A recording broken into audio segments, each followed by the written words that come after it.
మదురైలో మురుగన్ మానాడులో ఆంధ్రప్రదేశ్ రాష్ట్ర ఉప ముఖ్యమంత్రి పవన్ కళ్యాణ్ కీలక వ్యాఖ్యలు చేశారు. మానాడుపై డీఎంకే నేతలు రాజకీయాలు చేయడం సరికాదని పవన్ కళ్యాణ్ అన్నారు. மீனாட்சி அம்மன் பட்டினம் மீனாட்சி அம்மன் தாய் பார்வதியின் அம்சம். எனவே முருகனின் தாயாரும் மதுரையில் தான் உள்ளார். முருகனின் தந்தை சிவபெருமான் முதல் சங்கத்துக்கு தலைமை ஏற்று மதுரையில் தான் இருந்தார். எனவே இந்த மதுரையில் தாயமே இருக்கிறார், தந்தியும் இருக்கிறார், மகனும் இருக்கிறார்.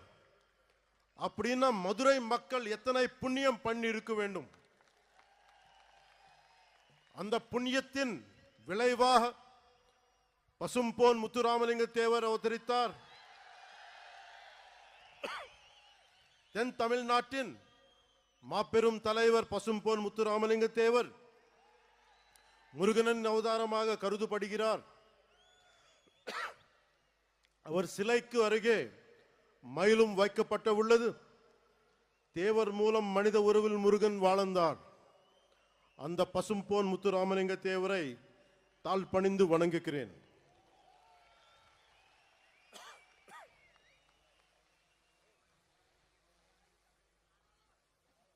இப்போது மதுரையில் நடத்த ஒரு நிகழ்வை சொல்ல போகிறேன்.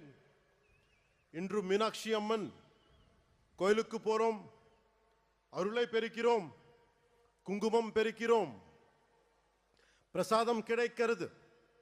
ஆனால் இந்த தலைமுறைக்கு தெரியாத ஒரு விஷயத்தை சொல்ல போகிறேன்.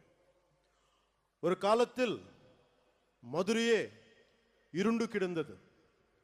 நமக்கு ஒளி கொடுக்கும் மீனாட்சி அம்மன் கோயிலில் ஒளி இல்லை. நமக்கு சிந்தூர் கொடுக்கும் மீனாட்சி அம்மன் கோயிலில் சிந்தூர் கொடுக்க ஆள் இல்லை. எந்த ஒளிப்பாடும் இல்லை.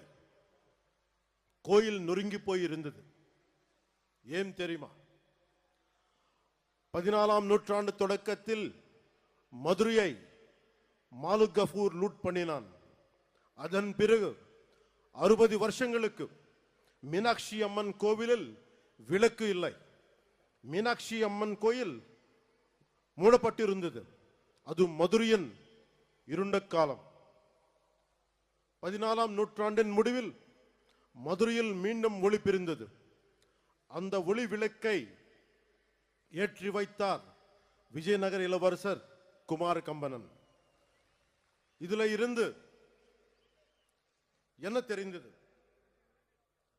நமது நாட்டு நம்பிக்கைக்கு அழிவில்லை.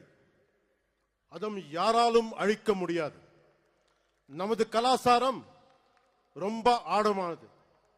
நம்மை அசைக்க யாராலும் முடியாது. கன்னியாகுமரியிலிருந்து காஷ்மீர் வரை நமது அறம் ஆழமாக இருந்தது. அது இன்றும் ஆழமாக இருக்கிறது, இனியும் ஆழமாக இருக்கும். இதுதான் இந்த தெய்வீக பூமியின் பலம். முருகனின் வடிவத்தில் நமது அறம் தொடர்ந்து தலைக்கிறது. அறம் என்பது என்ன? உலகை தீமை சூழும் போது அதை அறுப்பது அறம். எல்லோரையும் சமமாக பார்ப்பது அறம். தீவர்களை செய்வது அறம். தீவர்களை வதம் செய்வது அறம். அதன் பெயரே புரட்சி. அது செய்பவரே புரட்சி தலைவர்.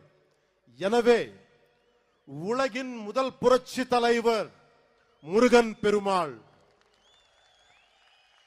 நம்ம எல்லோரும் இங்க வந்தது ஒரே ஒரு கடவுளுக்காக, புரட்சி தலைவர் முருக பெருமானுக்காக, உலகின் முதல் புரட்சி தலைவருக்காக.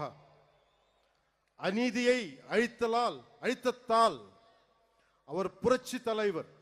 சமமாக நடித்தியதால் அவர் புரட்சி தலைவர்.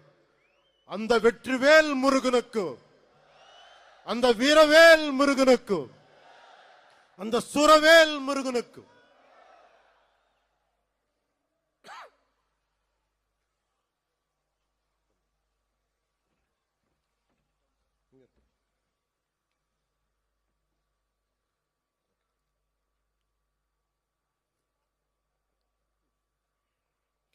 ஒரு கட்சி தலைவர் கேட்கிறார், முருகன் மாநாட்டும் ஏன் தமிழ்நாட்டில் நடத்துகிறீர்கள்? யூபிஎல் குஜராத்தில் நடத்த வேண்டியதுதானே என்று கேட்கிறார். இதன் மூலம் பிரிவினை செய்ய பார்க்கிறார். இது போல் சில கேட்கிறார்கள். இன்று முருகை நோக்கி கேட்கிறார்கள், நாளை சிவபெருமானை பார்த்து கேட்கலாம், அம்மனை பார்த்து கேட்கலாம். இந்த சிந்தனை மிக மிக ஆபத்தானது. அதை பற்றி சொல்கிறேன். இந்த சிந்தனை ரொம்ப காலமா இருந்தது. அதை பற்றி சொல்கிறேன். நான் 14வது வயதில் சபரிமலைக்கு போனவன். தைப்பூசத்துக்கு திருத்தணிக்கு போவதை பார்த்தவன். நான் சென்னை மயிலாப்பூர் படித்த போது நெற்றியல் பட்டையுடன் ஸ்கூலுக்கு போனவன். சிறிது காலத்திலே மாற்றம் தெரிந்தது. அடுத்த 10 ஆண்டுகளில் நெற்றியல் விபூதி பூசுவதை கேள்வி கேட்டார்கள். எனவே என் 14வது வயதிலேயே இந்த விதமான கேள்விகளை எதிர்கொண்டவன். எல்லோருக்கும் இந்த எக்ஸ்பீரியன்ஸ் இருக்கும். அதை நாம் பெருத்துப்படுத்தவில்லை. காரணம், நம் இந்துக்கள் செக்குலரிஸ்ட். ஒரு கிறிஸ்தவராக இருக்கலாம், ஒரு முஸ்லிமாக இருக்கலாம். ஆனால் ஒரு ஹிந்துவாக இருந்தாலே இவர்களுக்கு பிரச்சனை. ஒருவன் ஹிந்துவாக இருந்துவிட்டால்